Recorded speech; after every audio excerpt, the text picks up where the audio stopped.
দাঁতনে বিয়েবাড়ির ভোজ খেয়ে অসুস্থ প্রায় 50 জন। দাঁতনের মেনকাপুর এলাকার ঘটনা। খাবারে বিষক্রিয়ার জেরেই এমন বিপত্তি। অসুস্থদের দেখতে হাসপাতালে যান দাঁতনের বিধায়ক। ঘটনায় শোরগোল এলাকা জুড়ে।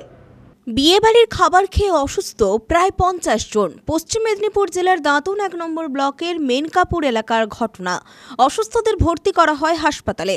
জানা গিয়েছে, দাঁতন 1 নম্বর ব্লকের মেনকাপুর এলাকায় বাদল মাইতির ছেলে আনন্দ মাইতির বিয়ের পর ছিল বৌভাতের আয়োজন।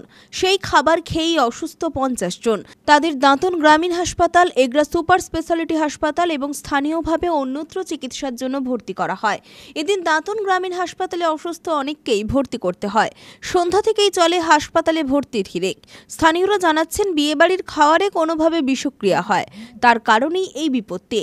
বিয়েবাড়ির খাবার খেয়ে অসুস্থ হয়ে পড়ার ঘটনায় শোরগোল এলাকা জুড়ে। অসুস্থদের দেখতে হাসপাতালে যান দাঁতনের বিধায়ক।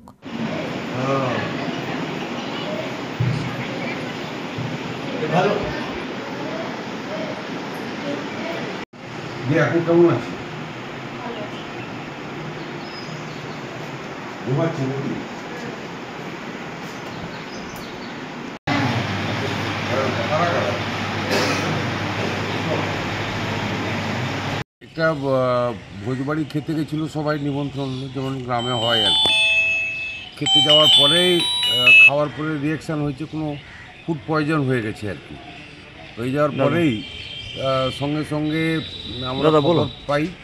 খবর পাওয়ার সঙ্গে সঙ্গে একটা সবাইকে নিয়ে এসেছিল।